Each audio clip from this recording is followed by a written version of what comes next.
On this Friday night, Donald Trump seems to open up a new front in his fight to get a Supreme Court justice on the bench, using new language about his nominee's accuser that seems to accuse her instead.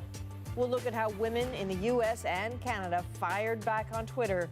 Just the latest development in a high-stakes nomination. Also tonight, a tornado rips a terrible path through parts of Ontario and Quebec. We'll show you the devastation left behind to homes and communities, and we'll hear from those who watched it happen. This is The National.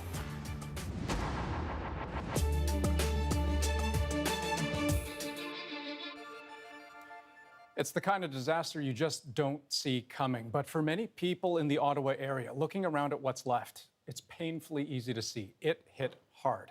Homes have been reduced to rubble after a powerful tornado tore a long path through the region. That's our unit over there. And when it ripped our roof, my daughter, she went flying up and I'm holding her hand in the air. And I almost let go because she was slipping and I said, if she's gonna die, I'm gonna die with her. And then it finally went past.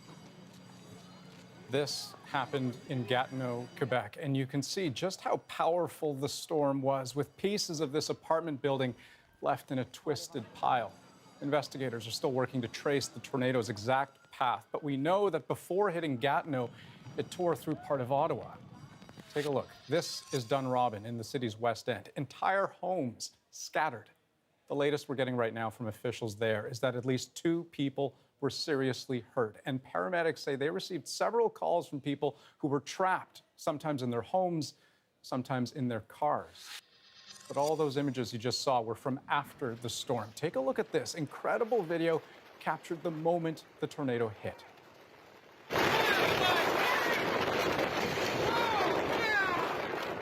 Really gives you a sense of just how scary it was in the one place you did not want to be. CBC News meteorologist Johanna Wagstaff is here. And Joe, can you tell us, what do we know about this storm? Well, Andrew, this was a significant tornado. Environment Canada confirming at least 1 touchdown. There may have been 2, or this may have just been a very long track tornado hopping up and down as it moved from Dunrobin to the North Gatineau region. In fact, I've got a picture to show you where those 2 reports and visual pictures we have of that tornado. So again, that's about 20-kilometer long track. Environment Canada will be heading to the scene tomorrow to assess the damage. Based on what myself and other meteorologists have seen, though, this is a significant tornado with sustained winds around the center, likely between 180 and 220 kilometers per hour. And Andrew, also rain wrapped, so very hard to see at the time. And Joe, how common are tornadoes in this particular area? Well, this is peak of tornado season, the clash of the seasons. Often we see the most of them in the beginning to mid-September. This is actually part of one of our tornado alleys, one that runs through the southern prairies and another that runs from southern Ontario right through to southern Quebec. In Ontario, we see about 12 to 13 tornadoes a year. It's still very rare, though, to get one affect a large community like this, Andrew. Yeah, and no less devastating to live through that. Johanna Wagstaff, thanks so much. You're welcome. On either side of the Canada-U.S. border today, you could hear a lot of people engaged in an ongoing public conversation talking about sexual assault and the meaning of consent and how we should think about and talk about those who break their silence to tell their stories. On social media, a tweet by the U.S. president seemed to spark much of it. The hashtag #WhyIDidn'tReport exploded, with women and men disclosing intimate details of their lives, explaining that they were too young, too ashamed, too fearful of what might happen if they came forward. So we'll share some of those with you in a moment. But first, the CBC's Ellen Morrow outlines how Donald Trump seemed to incite such an overwhelming response, his insinuation about a woman who did come forward, and how it's all connected to his Supreme Court nominee. We have to fight for him, not worry about the other side. And by the way, women are for that more than anybody would understand. For days, President Trump has been restrained in his comments on the Kavanaugh case. That's now changing. Today on Twitter, the president went after Kavanaugh's accuser, Christine Blasey Ford, writing that he has no doubt that if the attack was as bad as she says, charges would have been immediately filed. He also wrote that Kavanaugh is under assault by radical left-wing politicians who don't want the answers. They just want to destroy and delay. Susan Collins, a moderate Republican whose vote is crucial to Kavanaugh's confirmation, called Trump's tweet about Ford appalling. The president had previously been careful not to attack Ford. We want to give tremendous amounts of time. If she shows up, that would be wonderful. But he began to harden his language last night. Why didn't somebody call the FBI 36 years ago? I mean, you could also say, when did this all happen? What's going on? To take a man like this and besmirch. Now, with that being said, let her have her say. And it's not just the president taking a harder line. While many Republicans say they want the truth, the party's top senator implied Kavanaugh will be confirmed no matter what. You watch the fight, you watch the tactics, but here's what I want to tell you. In the very near future, Judge Kavanaugh will be on the United States Supreme Court. Kavanaugh himself has spent the week at the White House preparing his defense. The hearing will be about this sexual assault allegation, but all of this latest maneuvering shows it will also come down to a bitter partisan battle with a lifetime seat on the Supreme Court at stake.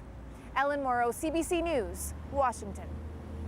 So as we mentioned, after the president's tweet this morning, the hashtag #WhyIDidn'tReport started trending both in the United States and here in Canada, with thousands of women and men explaining to Donald Trump and others inclined to question Judge Kavanaugh's accuser why not reporting doesn't mean that nothing happened. We want to share a few of those tweets with you, as read by some of our colleagues. So have a listen, because the reasons for not reporting are as varied as those who offer them, but some themes stand out. For some, not reporting has been about a lack of faith in the justice system. Because I didn't want to be put on trial and publicly smeared. Last Friday, I had a police officer ask me why I didn't report about an assault that happened 10+ years ago. What's happening right now surrounding Kavanaugh is why. Others say they didn't report because they blamed themselves.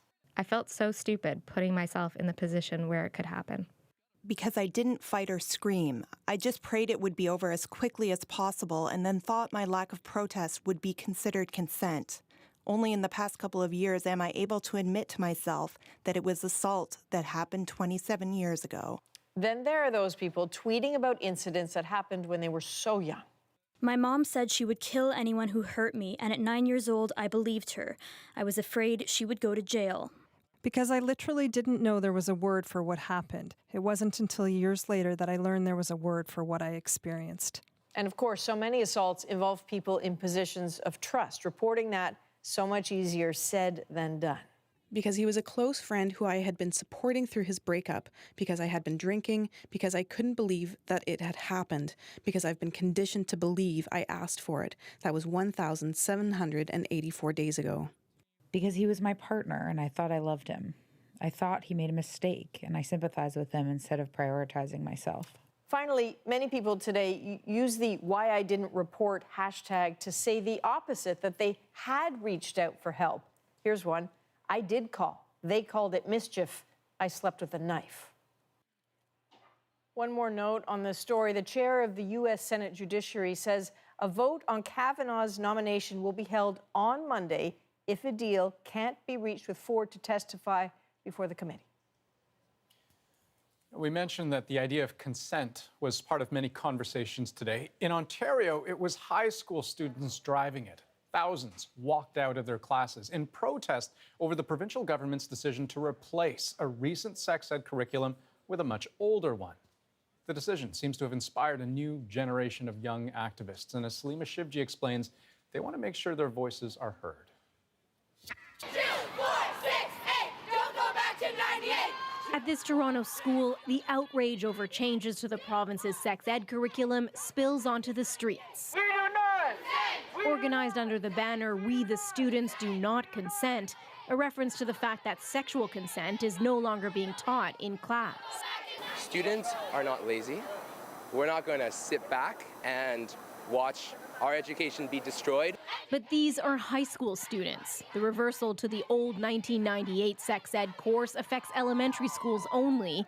Still, these kids say they need to stand up for their younger friends.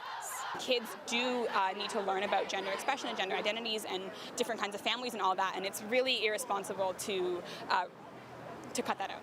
The walkout wasn't confined to Toronto. Dozens of high schools across the province emptied out in Oakville, Guelph, Kingston, Ottawa. We want sex ed! We want sex ed! No ignorance, no hate! Don't go back to 98! In all, dozens of schools, thousands of students. A sign of how important this issue is for many. Like, the kids are protesting about this. It must be something important, because why would they care so much about it? But for some, the fight is personal. They say an outdated sex ed curriculum that ignores consent and same-sex relationships can have serious consequences, spreading ignorance. As a member of the LGBT community, when I come out to people, the response isn't always positive. And leaving young people in the dark and unprepared for the world around them. I did not fully understand what consent was. It hadn't been talked about when I was in grade 8, and I found it very, very helpful because I was sexually assaulted and I did not understand that it was not okay. Their message to the Premier, governing for the people, means governing for young people too. Salima Shivji, CBC News, Toronto. Ontario's Minister of Education, Lisa Thompson, declined our request for an interview, but her office said they encourage every interested person in Ontario to participate in the province-wide education consultations, set to begin next week. Here's what else we're digging into tonight. Could health information gathered on your wearable device be used against you by insurance companies? As the federal government moves to kickstart the Trans Mountain Pipeline, we'll look at why the project may have environmentalists divided.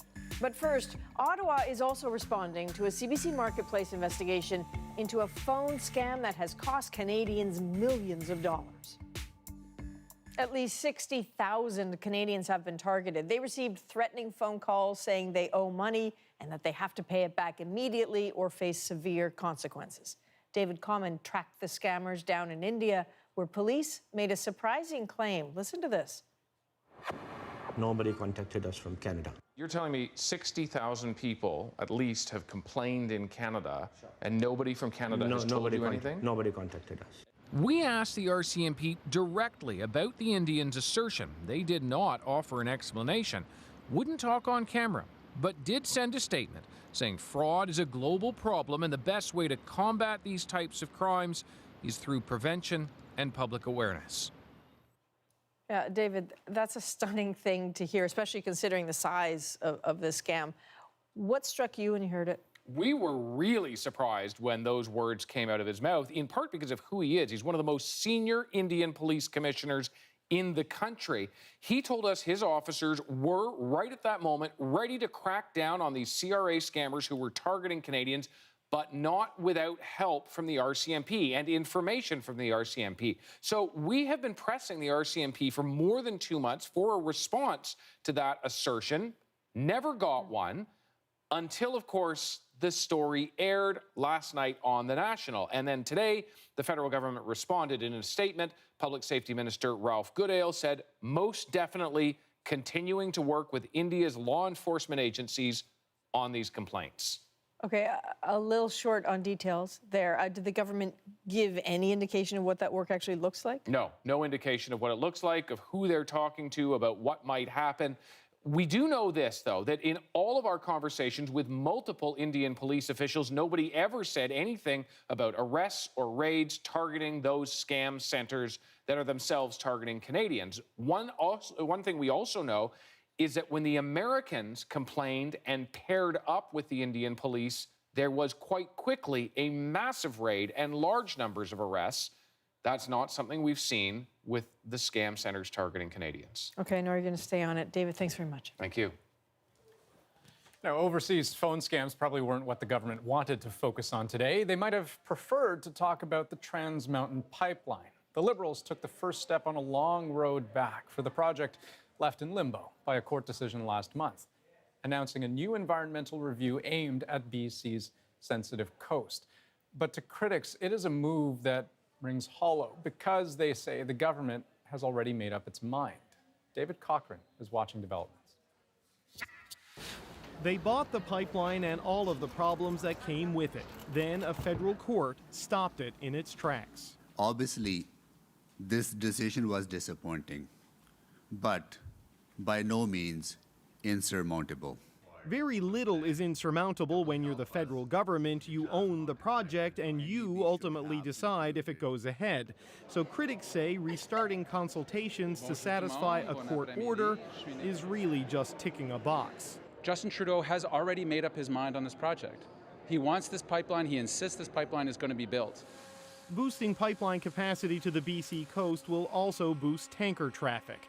The National Energy Board now has until February to assess the environmental impact that will have, notably on endangered killer whales.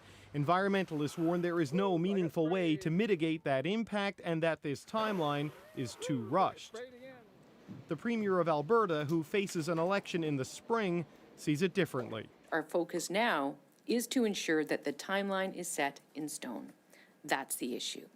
And if it starts to slip and the goalposts shift, I can assure you that the voices of Albertans will be loud. Today, there are no timelines for shovels in the ground, no timeline for completion, no timeline for jobs. And there are other big timelines at play, getting this all done in time for the 2019 construction season and making meaningful progress on the pipeline for the federal election next fall. David Cochran, CBC News, Ottawa. Now, the other concern the court raised was consultation with Indigenous groups. The government suggested a plan to do that was coming, but one First Nations leader says the court's decision speaks for itself. In our view, it sounds like yet another sham process and somewhat insane. We're going down the same rabbit hole that the Trudeau government attempted to go down at the outset when he promised to restructure the NEB process. The Federal Court of Appeal made their decision. The answer is no. And as far as we're concerned, the answer is no. And nothing is going to change that. Now, many anti-pipeline activists hope Trans Mountain is permanently put on hold, but not all environmentalists agree. As the CBC's Aaron Collins reports, some say if it doesn't get built, the alternative could be worse. For those opposed to the Trans Mountain pipeline expansion, the day construction stopped was a day to celebrate. It's a great day today. We won. A day when the steady beat of opposition to the project paid off. But not all environmentalists think that is a good thing. Author Chris Turner has written extensively about the oil sands. He also ran for the Green Party in 2012. Is it a big win for the actual environment? No, I don't think it's a big one. I think there's some small victories maybe, some near-term victories in terms of coastal marine protection, that kind of thing, getting better due diligence in place, but a big win on the big issue of climate change, I just don't see it. I don't see a victory here. In the short term, production and emissions from the oil sands will continue to increase with or without the line, and more of it will move through Canada's cities and towns by rail.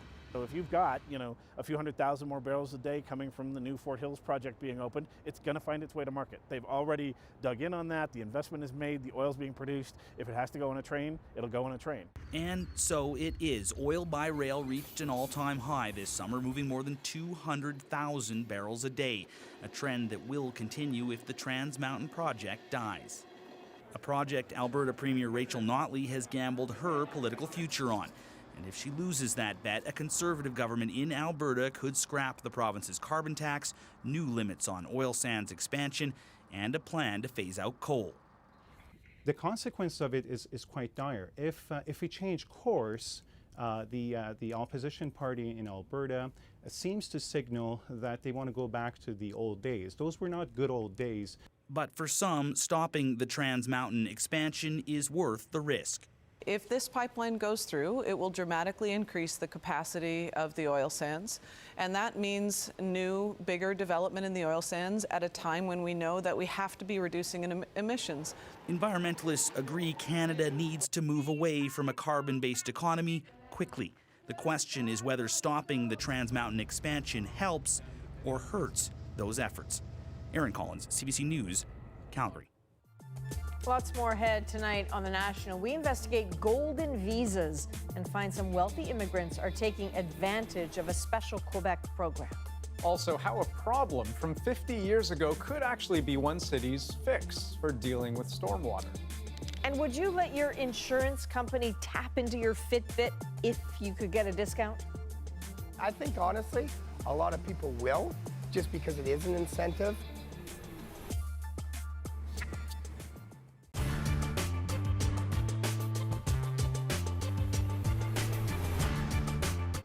Bilingualism and duality are not the same thing. Bilingualism means one institution serving you in two languages. Service New Brunswick, for example, English or French, your choice. Duality is two institutions, each of them serving people in one or the other language. Education is the only area where the Constitution clearly requires duality. So there are two school systems, mainly so that Francophone kids can learn French without being overwhelmed by English. For all other government services, though, like this hospital, bilingualism applies. Now, you've probably heard a lot during the election about duality in healthcare. There are two health organizations, one working in English and one in French, and each of them run their own hospitals, but they aren't duplicate hospitals for English and French. In St. John, Fredericton, Bathurst, Campbellton, everywhere but Moncton, there's only one hospital, and it must provide bilingual service. So that's not duplication, and it's not duality. Ambulances must also provide bilingual service, but a shortage of bilingual paramedics has led to problems. The PCs and the People's Alliance say, let's find a way around that requirement. But the law and this court order say you can't do that. Now, let's stop and go back to duality for a second. The People's Alliance talks about ending duality. That's why we are committed to ending duality. But leader Chris Austin acknowledges education duality is in the Constitution and it's not going to change. It's dual busing that bugs him. There has never been a clear court ruling on whether school buses should be considered part of the school system when it comes to duality. In 2016, the Liberals said they would leave it up to local school districts to look at sharing buses to English and French schools.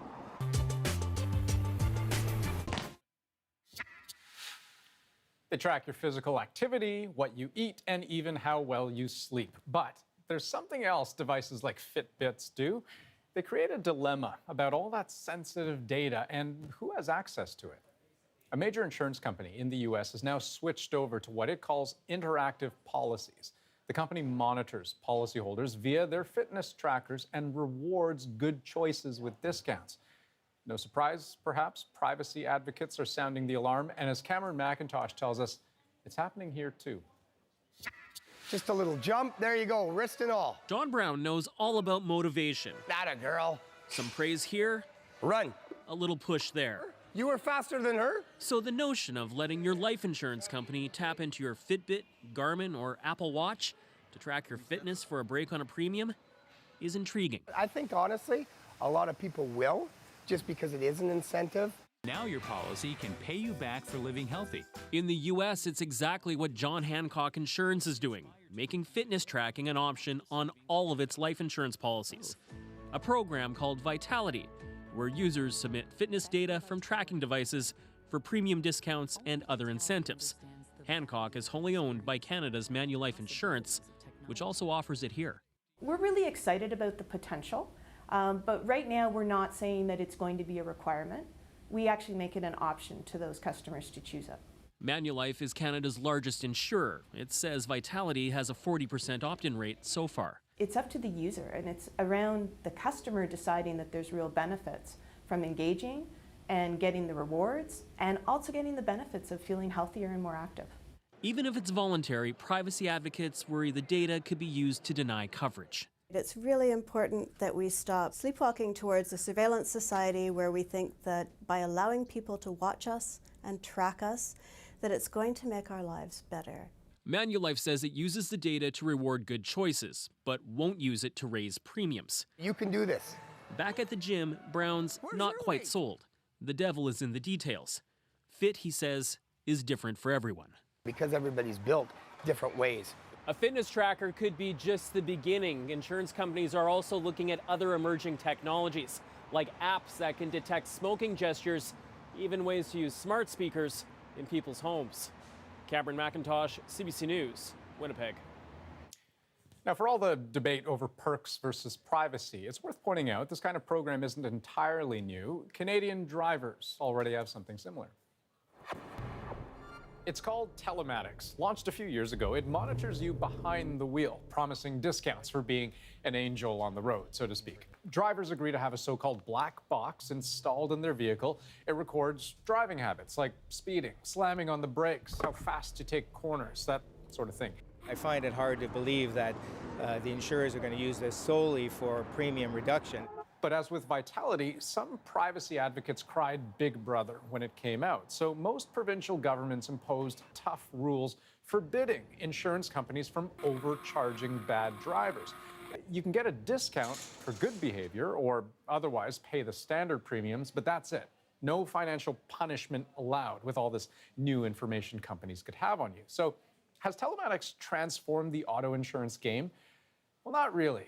Providers say it is still little more than a niche product for a relatively small group of consumers. And still ahead on The National, a community in Nova Scotia is looking 50 years into the past to fix a major problem now. And our moment of the day, the first meeting between a Humboldt Bronco survivor and his new service dog. It'll be amazing just to have someone around all the time, and if I'm going through hard times or anything like that, you know, he'll be right by my side. Hey, buddy. Oh, my.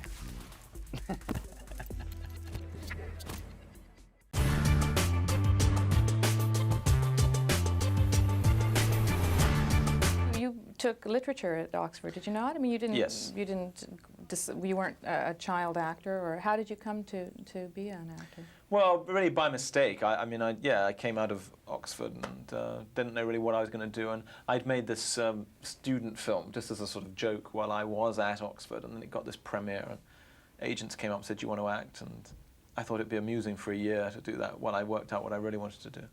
And here I am, an embarrassing number of years later, still doing it. So what? You just got the bug? Yeah, I suppose so. Yeah, it's once you just want to finally crack it, and then you think I'll give it up as soon as I cracked it, and you never quite do. But anyway, now with producing and doing a bit of writing and stuff, I feel as though it's a man's job again. Now you're doing the producing, is also co-producing with your partner Elizabeth Hurley.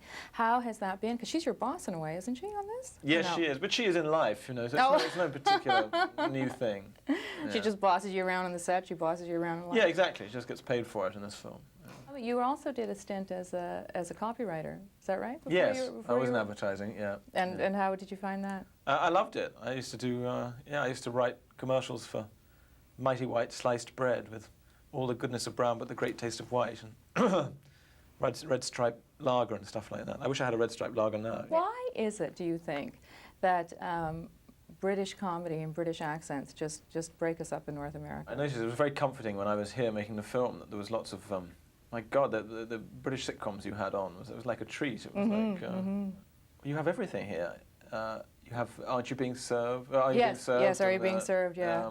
I can't remember, Benny Hill, a whole lot. Absolutely Fabulous. We had Mr. Bean, you know, all the great comics. Yeah. I don't know.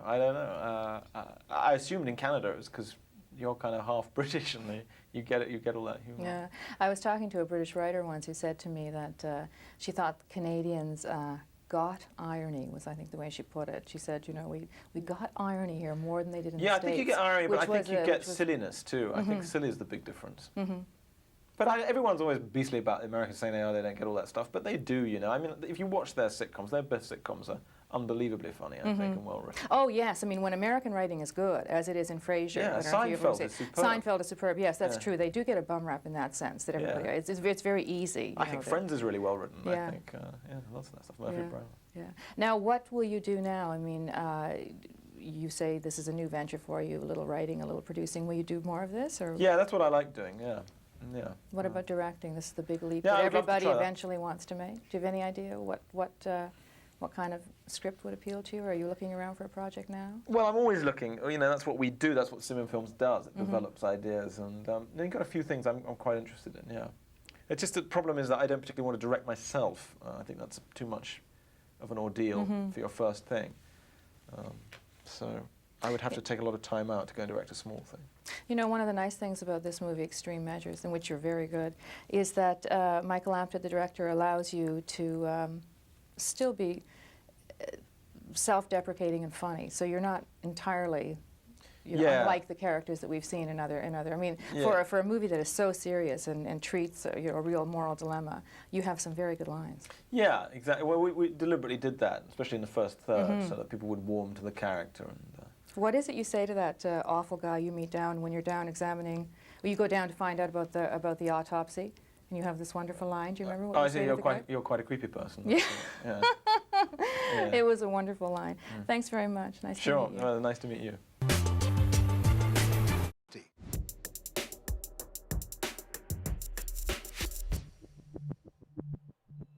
We are going in depth tonight into the world of so-called golden visas, a story of some wealthy immigrants to this country accused of taking advantage of a special Quebec program and the Canadians who helped them do that. Our colleagues with the Radio Canada program Enquête went undercover with a hidden camera to reveal how it all works. Frederick Zalak has the details and what this means for Canadians. Southeast Asia, a favorite location for a booming industry. Countries sell their passports or permanent residency to millionaires.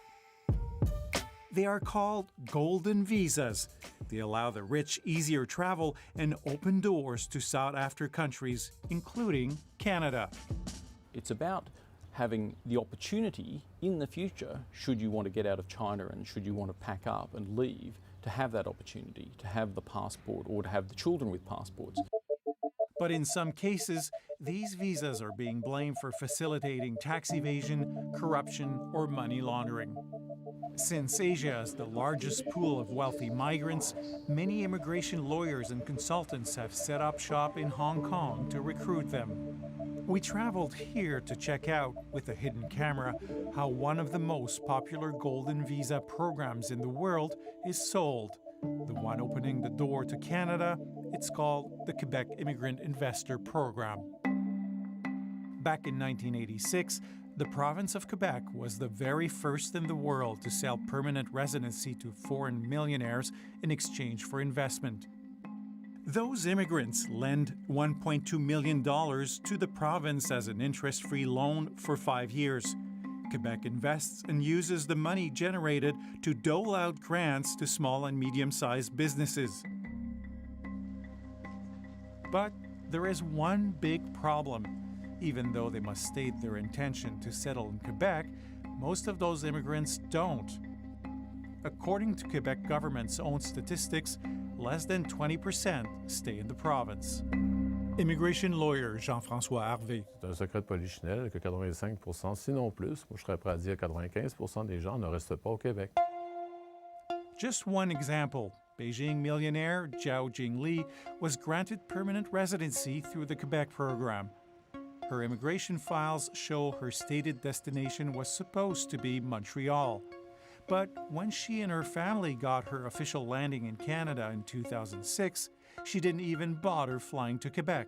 Instead, the family spent 10 days in Vancouver, then flew right back to China, where her husband was a partner in a law firm. I think the Quebec Immigrant Investor Program is a scam from start to finish. Ian Young is the Vancouver-based correspondent of the South China Morning Post, a daily published in Hong Kong. He has been investigating these millionaire migrants for years and the role of the Quebec Immigrant Investor Program. And I think that everyone who's involved in the program knows that. You know, I think that includes policymakers, the people who facilitate it, and the immigrants themselves. I mean, they know that it doesn't serve the purpose that it is supposed to serve. In 2014, Zhao Jingli did finally settle in Canada, not in Quebec, but in Vancouver. Her husband stayed in China to continue his law practice. She bought this $5 million house in West Vancouver with breathtaking views of English Bay. A 5-bedroom, 7-washroom mansion for her and her 2 sons. The Quebec program has been the biggest component of millionaire migration, wealth migration here in Vancouver and in Canada. And that's a huge component of what's propelling property prices. You look at properties that are worth, $5-6 million, that's not to do with local incomes. While Quebec has been benefiting, British Columbia is stuck with the costs: healthcare, education, and pressure on the real estate market. The house is now valued at $7.7 million. And there's little revenue to the BC government, since the millionaire migrants often remain in China, sending money tax-free to their families living in Canada. Jiaojing Li paid only $69 in income tax in 2016. We've come to Hong Kong to see for ourselves what recruiters, immigration lawyers, and consultants sell to prospective clients. So we created our own millionaire, Mr. Chen, a character whose wealth did have dubious origins, a pawn shop. And our Mr. Chen did not want to settle in Quebec. 佢審核你嘅，最好就唔好答得咁明顯，就話你唔會打算長遠喺嗰邊。 Canadian law allows permanent residents to move freely once in Canada, but when they apply to the Quebec program, they must sign documents stating their firm intention to settle in the province. Here is Quebec lawyer Sébastien Guimier practicing in Hong Kong. Okay, look, a lot of people, what they do is rent an apartment for 3 months in Quebec here, and then they receive the card and then do whatever you want. But worst case, you can always give our office address or something like this. We tell our clients to rent an apartment because it looks better. If you give the lawyer's office, they might question, but we never got a problem. And to be honest, to rent an apartment for 3 months in Montreal, it's not a lot of money at this point. 即係通過咗佢就會 OK 咁嘅意思。 It also means that they don't have to actually live in that flat. Empty is okay? Empty is okay. It's a postal address. We showed this to Montreal-based immigration lawyer Hugues Langlais. So if, in order to comply for the initial element, that is the intent to reside, you create addresses, you create phony living arrangements, then you do not meet the requirement of the initial intent to reside. And also you're participating to the fabrication of evidence for the purpose of meeting the obligation to reside, which is the second aspect. In an email, Sébastien Guimier told us he followed the law. He said someone's intention to live in Quebec could have changed by the time they came to Canada. And his advice to rent that apartment, that was just to have a mailing address for receiving the permanent residency card in case the immigrant had to fly back to China while waiting for it. We are now the leading firm with regards to citizenship by investment. Another red flag involved Harvey Law Group, a Hong Kong-based firm founded by Quebec lawyer Jean-François Harvey. Government rules require that all assets and their origins be declared, but not if you listen to the advice by this employee. You want to disclose the minimum possible, right? Yeah. Okay. Yes, it's possible. Yeah, because there was She suggests hiding problematic assets in the Caribbean. Caribbean passport also gives him a new TIN number, so a tax identity number. So that could be useful for him too. One of the Caribbean countries does not have a treaty with China, so you get a new tax identity, but you don't need to declare to Chinese government of those assets that you have. So some of his money is not very convenient to disclose. I'm sorry, whether, it's normal. We have a lot of clients like that. It's actually really normal. Because he's just obtained those money by 关系, Yes. Yeah. I'm not a tax official. I'm a lawyer to process for immigration. Écoutez, vous m'ouvrez les yeux aussi, quand même. Je vois que il y a des choses qui se disent qui ne devraient pas se dire. Mais d'un autre côté, il y a un processus au bureau aussi. Ce client-là aurait rencontré un avocat ou au moins on aurait commencé à processer le dossier. C'est-à-dire qu'on aurait vu les trous dans le dossier.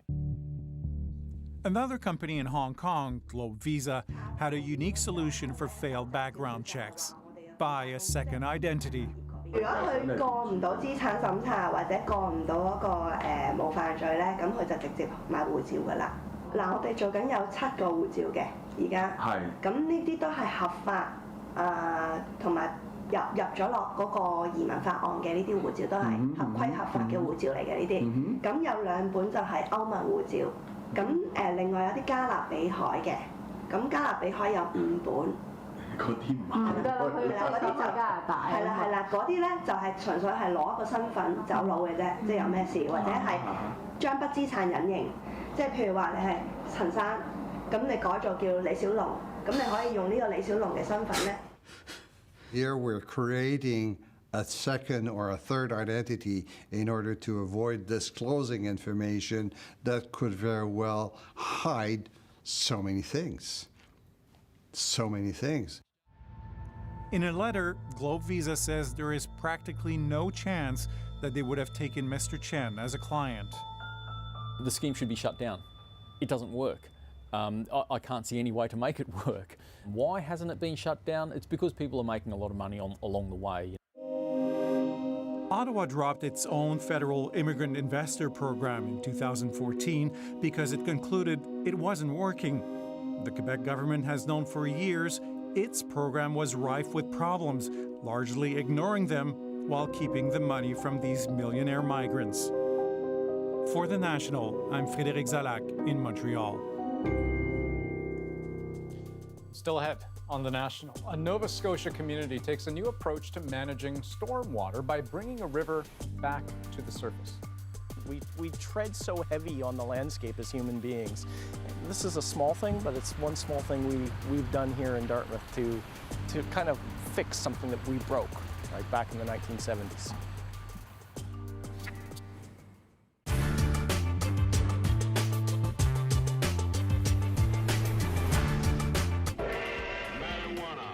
The burning weed with its roots in hell. Reefer madness looks a little different these days. Cannabis stocks have been on a tear recently. In just a few short weeks now, Canada will make history, becoming only the 2nd place in the world to legalize recreational cannabis countrywide. We now have a date to use pot, October 17th. And the pot story already touches almost every facet of news coverage. Medical experts say they're already seeing a cannabis-related spike in emergency room visits. Could have a big impact on Canadians who travel or even work here in America. Media outlets in Canada smell a good story, and several have been hiring reporters specifically to cover the new cannabis beat, enthusiastically in some cases. I think people should just try it. But even if you don't want to try, I mean, it's like, honestly, it's harmless. You should just try it. But is that the way the beat will be covered? Or will cannabis journalists give it the same critical look other beats get? Solomon Israel is the cannabis reporter with the Winnipeg Free Press and its cannabis website, The Leaf News. So Solomon, let's begin there. Are you advocate or critical-eyed journalist? No, I'm not an advocate, although there are certainly cannabis reporters in Canada who are, shall we say, more advocate-y, but I try to take a critical lens. I wouldn't advocate for anyone to use any substance that they don't want to use. This is a new beat, as we would call it in the business, you know, beats like politics, the courthouse, crime, whatever. But this is a product. Why does it deserve its own beat?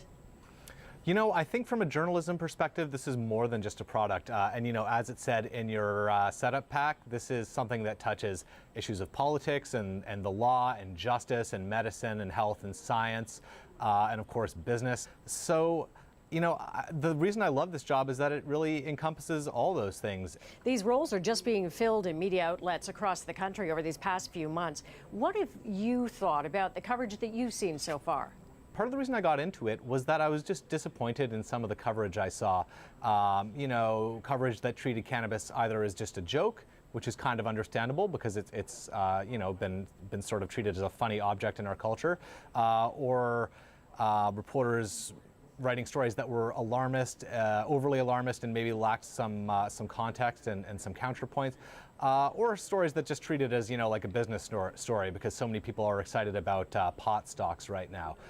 And I thought that we could move beyond that as journalists and treat it a bit more seriously as a topic. And yet people are going to draw a parallel with, a wine reviewer who says, here's my top 5 favorites for this week. I mean, are you expected to be a user to cover this beat? A user of cannabis? That's a really interesting question. On the one hand, I would say that a wine reviewer who doesn't drink wine or a auto reviewer who doesn't know how to drive a car wouldn't be very good. On the other hand, a politics reporter doesn't need to be a politician and a crime reporter doesn't need to be a lawyer. I don't think that my bosses expect me to use cannabis or anything like that. We talked about the idea of maybe doing reviews after legalization. I'm not personally sure that I have the palate for that kind of thing. Before I let you go, what do you think is going to be the single biggest cannabis story in the months ahead? Oh, where to start? I think that one really big one is going to be, legalization is October 17th, and then almost exactly a year after that, we have a federal election. So as soon as legalization kicks off, a lot of things are probably, there's going to be some kinks to work out. Some things are going to go wrong. And I think the opposition conservatives are going to start making political hay with that before the next election.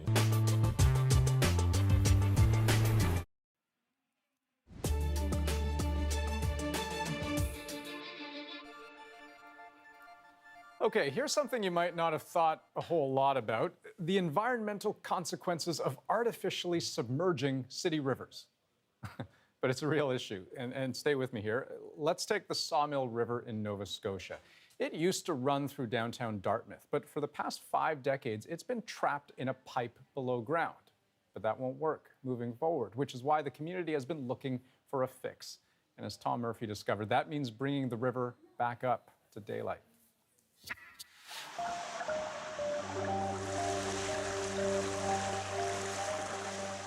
Ever wonder what lies beneath? Below our cities, it's like a secret world most of us never see. Running through a maze of pipes are rivers, buried against their natural will. And now they want out.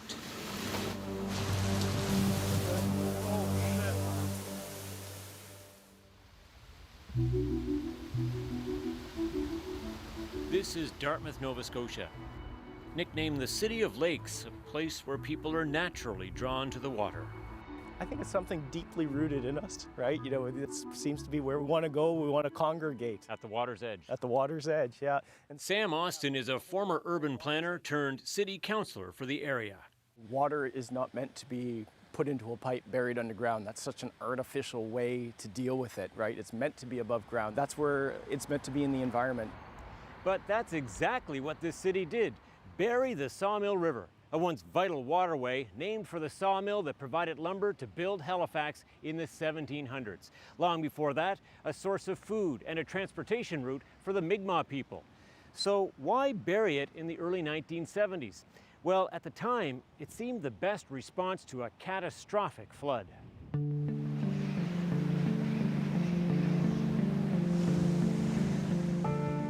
1971's Hurricane Beth was the stuff of Dartmouth legend. Austin wasn't even born back then, but he knows the stories. The Hawthorne Street gave way, and the dam that was here, it overtopped, and the water just poured right through downtown Dartmouth, did a pile of damage, flooded a bunch of homes, took the bowling pins right out of the bowling alley, and they floated off down the street. The engineers thought best try to manage the storm water in the future, stuff the river in a pipe, contain it, and sure, go ahead, build over it. And that's what they did. The idea in the 1970s was very much, man versus nature. We can control this, we'll put it into pipes, we'll put it into channels. Kind of we look at it now as well, that was a bit of a mistake. The pipe did do its job, but it also stopped fish from traveling upstream. And now, old, rusty, and due for replacement, it's also too small to handle a major modern-day storm. All the development in the drainage basin, climate change, all the projections were the pipe is not going to handle a repeat Hurricane Beth event. So it was actually a have-to project, right? Because the alternative of doing nothing was going to be the bowling pins floating down Portland Street again. Portland Street is part of bustling downtown Dartmouth. The Sawmill River runs right underneath it. This is the best vantage to see where we'll have natural pond. So how do you control the water and solve the underlying pipe problem? One solution, release the river. It's called daylighting. That would mean tearing up this intersection to let the river flow. But this is a bit of a conundrum, isn't it? It is. This is hard to do, right? Because you've got an elevation change. You've got this 6-story government building right here on the side that's right up against the property line. You've got limited space. You need a road to go through, and you need to get the water through. And ideally, we want to have a walking trail along it. So there's yeah, they're working on a feasibility study right now. Well, even though they hadn't solved the riddle of the intersection that's halfway down the river, the city was so confident daylighting was the right solution, they decided to start at the top anyway and work their way down. They finished the first phase last spring, daylighting about 300 meters of the Sawmill River. It was left to engineers at the utility to make it happen. James Campbell is spokesperson for Halifax Water. When the project's underway, you have to pump the water that's flowing around the actual construction zone so the construction workers can actually do their work. It's not as easy as just putting a pipe in the ground. It's far more challenging. It's much more of an engineering feat. It takes a little longer. The price tag for the first phase was $9 million. $6 million of it came from Ottawa. But there was a catch. Department of Fisheries mandated that any solution here must provide passage for fish, including one species known as the Gaspereau. This is the fish ladder. So the fish don't like a consistent flow, they like variation. And then the other piece is they like light. So bringing the water up and creating this sort of environment for them, hopefully it'll be, the Gaspereau will run through here again. To free this section of the trapped river took roughly 5 months. And now, short of a couple of places where it couldn't be avoided, the river babbles along. From this pond, down the new fish ladder, under a street by a gas station, around some businesses. Even in this place, under this parking lot where the river isn't let out, grates let the light in. And it flows to here, halfway to Halifax Harbor. So what we're looking at here is will be the transition point between the old and the new. So as you can see, it's pretty cool. That square part? That's the new, bigger, brighter passage. The lifespan for this, what's left, isn't very long, is it? And then there's the old pipe waiting to be removed. So the old system, or the system you see behind us, could handle roughly 18,000 liters per minute. Up here it's about 30,000, so significantly more, so quite a bit more capacity to handle stormwater. A significant improvement once they figure out how to get around that intersection and those buildings just beyond. Sounds daunting, but the entire daylighting project is forecast to be more cost-effective than replacing the pipe and building a separate fish ladder. I just feel joy and pride in it. Right? To Austin, it's meant to be. Very few times that you have things really line up the way they did for this. You had the pipe needs to be replaced, we need to do stormwater, we've got federal money. Everything just kind of lined up just perfectly. And there's no question in his mind, the whole of the Sawmill River, banished underground for so long, will see daylight. Tom Murphy, CBC News, Dartmouth, Nova Scotia. What a fascinating project. And just so you know, Dartmouth isn't the only community with rivers buried below the surface, and some of those cities have also turned to daylighting as a solution. Just look at Seoul. The Cheonggyecheon stream was once covered by an expressway. It was restored in 2005 and now serves as both flood relief and a major tourist destination. And in Zurich, Switzerland, daylighting is actually the law. Urban river restoration has been going on for the past 30 years. Amazing. And this weekend, on the Sunday interview, Rosie sits down with Yuval Harari. His 2014 release, Sapiens, A Brief History of Humankind, made him a literary phenomenon. His latest book tackles a current issue, the impacts of technology on everyday life. The technology is never deterministic. Every technology opens different doors to different social and political systems. In the 20th century, we could use the technology of the Industrial Revolution, electricity and trains and radio and television, to build communist dictatorships or fascist regimes or liberal democracies. the electricity didn't tell you what to do with it. No. You had different options. It's the same with AI. We can use it to create paradise or hell. It's still up to us.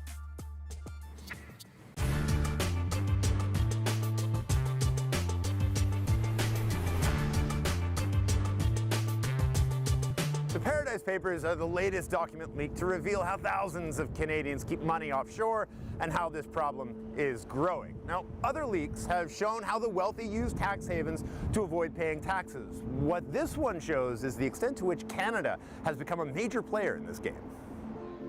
So, what are tax havens and why are they a particular problem for Canada? Here's a quick run through on how they help people avoid paying tax. If you want to move your money abroad, you have to have someone set up a company or a trust. Pay someone to act as the director or trustee in that country, though they're usually a little more than a name on a paper. Then you can start to move your money into an account. And while your money's offshore, it can grow, and there are ways to put off having to pay any taxes on it here in Canada, and it's all perfectly legal. There's a lot of places you can choose to do this. There are more than 60 tax havens around the world, including Switzerland, Liechtenstein, Guernsey, and a lot of tiny islands in the Caribbean. Because in addition to sandy beaches, places like Bermuda, the Cayman Islands, the British Virgin Islands, they all have very, very attractive tax deals with Canada. Canada doesn't officially track the amount of money that's parked offshore, but there's an estimated $250 billion in Canadian money in tax havens, and that's just the money that's there legally. And all that money is costing Canadian taxpayers a lot. A conservative estimate suggests that Canada loses about $6 billion in tax revenue every year because of tax havens. Just to give you an idea, that's enough for 200,000 new childcare spaces, 650 safe drinking water systems on First Nations reserves, 18 Super Hornet fighter jets. To be clear, that's money that could be coming to Canada in taxes if it wasn't so easy to avoid paying those taxes by keeping it offshore. But it's not always done legally. Because these tax havens have very strict secrecy laws, those laws can be used for illicit ends. Which is why they can be used to launder money, hide money from, say, your spouse, or conceal illegal activities, because it can be hard to tell what money's yours and where it came from. So, why hasn't Canada cracked down on the rules that allow this to happen? Good question.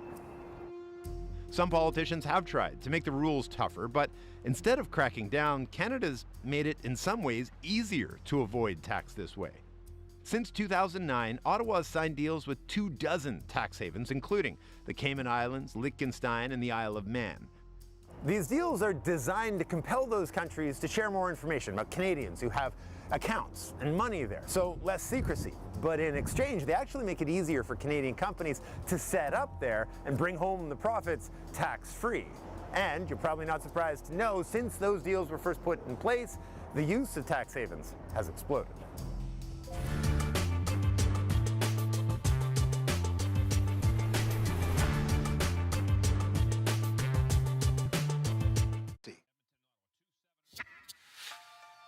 A survivor of April's deadly Humboldt bus crash is learning that you don't need to wear a uniform to be on the same team. Case in point, Grayson Cameron's newest teammate, Chase, doesn't wear one.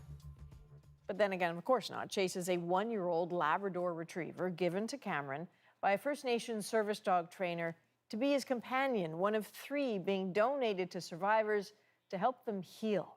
The first meeting of these 2 teammates is tonight's moment. You have a girlfriend. Don't you have a girlfriend? Yeah. Oh, dear.